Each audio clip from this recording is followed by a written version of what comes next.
लाखों परिवार इस ड्रग के कारण बर्बाद हो चुके हैं। ये जो पंजाब में घटना हुई, पहला बेटा नशेड़ी हुआ, फिर वो मर गया, दूसरा बेटा भी ड्रग के कारण मर गया, तीसरा बेटा भी ड्रग के कारण मर गया, चौथा बेटा भी ड्रग के कारण मर गया और पांचवा बेटा तो अभी ड्रग के कारण मरा है। पूरा परिवार बर्बाद हो गया। पूरे भारत में अब तक लाखों परिवार बर्बाद हो चुके हैं। हर साल 2 लाख लोग नशे के कारण मर रहे हैं, नशे के कारण उनकी मौत हो रही है, अकाल मौत हो रही है। दुनिया में सबसे ज्यादा नशे का कारोबार भारत में हो रहा है, 1 लाख करोड़ का नशे का कारोबार हो रहा है। दुनिया में सब ज्यादा नशेड़ी भारत में है, 10 करोड़ लोग नशे में डूब चुके हैं। इसके बावजूद नशे के ऊपर केवल तू मैं हो रहा है, आरोप प्रत्यारोप हो रहा है। नशे के ऊपर केवल बतौलेबाजी हो रही है, नशे के ऊपर केवल भाषणबाजी हो रही है। लेकिन सिंगापुर वाला कानून भारत में लागू करने की बात नहीं हो रही है। मैं पहले भी कई बार कह चुका हूं, नशा तब रुकेगा जब सिंगापुर जैसा कानून होगा। जिस दिन भारत में नशा तस्करों को, ड्रग बनाने वालों को, ड्रग बेचने वालों को, ड्रग के डीलर को, ड्रग के एक्सपोर्टर को, ड्रग के होलसेलर को, ड्रग के पेडलर को साल भर के अंदर फांसी देना शुरू कर देंगे, भारत में नशा बंद हो जाएगा। नहीं तो केवल प्रेस कॉन्फ्रेंस करके, सेमिनार करके, कॉन्क्लेव करने के और समाज को जगाने से ड्रग कारोबार बंद नहीं होगा। ड्रग कारोबार तभी बंद होगा जब ड्रग कारोबारियों की 100% प्रॉपर्टी जब्त करने, इनकी सिटीजनशिप खत्म करने और साल भर के अंदर इनको फांसी देने के लिए कानून बनेगा। पूरा का पूरा ड्रग कारोबार कैश में होता है, पूरा का पूरा ड्रग कारोबार हवाला के जरिए होता है। तो ड्रग कारोबार तब रुकेगा जब कैश लेन देन रुकेगा, हवाला कारोबार रुकेगा। 100 रुपए से बड़े नोट की जरूरत नहीं है, पता नहीं क्यों चल रही है भारत में। 1000 रुपए से ऊपर कैश लेन देन की कोई जरूरत ही नहीं है, जब इस भारत में सब कोई न कोई यूज कर रहा है, कोई यूपीआई यूज कर रहा है, कोई एटीएम यूज कर रहा है, कोई पेटीएम यूज कर रहा है, कोई भीम यूज कर रहा है, हर व्यक्ति डिजिटल पेमेंट कर रहा है। फिर 1000 रुपए से ऊपर कैश लेन देन बंद करने में क्या दिक्कत है? सबके पास आधार है, फिर आधा प्रॉपर्टी को आधार से लिंक करने में क्या दिक्कत है? 10,000 रुपए से ऊपर लेन देन को आधार से लिंक करने में क्या समस्या है?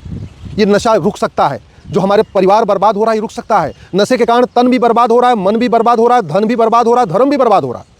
लोग शारीरिक रूप से बीमार हो रहे हैं, मानसिक रूप से बीमार हो रहे हैं। और नशे के कारण लोग खुद ही नहीं बीमार हो रहे हैं। नशेड़ी दूसरों को गाड़ियों से कुचल कुचल के मार रहे हैं सड़क के ऊपर। नशेड़ी छोटी छोटी बच्चियों के साथ बलात्कार कर रहे हैं। नशेड़ी जो है रोड रेस कर रहे हैं। नशेड़ियों को पैसा नहीं मिलता तो पिता की हत्या करते हैं। नशेड़ियों को पैसा नहीं मिलता तो माता की हत्या करते हैं। नशेड़ियों को पैसा नहीं मिलता तो पत्नी की हत्या करते हैं। नशेड़ियों के कारण छोटे छोटे बच्चे घर छोड़ के भाग रहे हैं। नशेड़ी अपनी पैतृक संपत्ति बेच रहे हैं। नशेड़ी अपनी पत्नी का जेवर बेच रहे हैं, उसका मंगलसूत्र बेच रहे हैं। इसके बावजूद नशे के ऊपर केवल तू मैं आरोप प्रत्यारोप, नूरा कुश्ती, बतौलेबाजी, तू चोर मैं सिपाही हो रहा है। नशे का मूल कारण काला धन, हवाला और नशे का अस्थायी समाधान 100% प्रॉपर्टी जब्त, सिटीजनशिप खत्म और 1 साल के अंदर फांसी। इसके ऊपर चर्चा नहीं हो रही। मैं सरकार से निवेदन कर रहा हूं, ये ड्रग कारोबार किसी एक राज्य की समस्या नहीं है। ये ड्रग कारोबार केवल पंजाब की समस्या नहीं है। ड्रग के कारण पूरे देश में तन, मन, धन, धर्म बर्बाद हो रहा है। ड्रग से हिंदू पे परेशान है, ड्रग से जैन भी परेशान है, ड्रग से बौद्ध भी परेशान है, ड्रग से सिख भी परेशान है।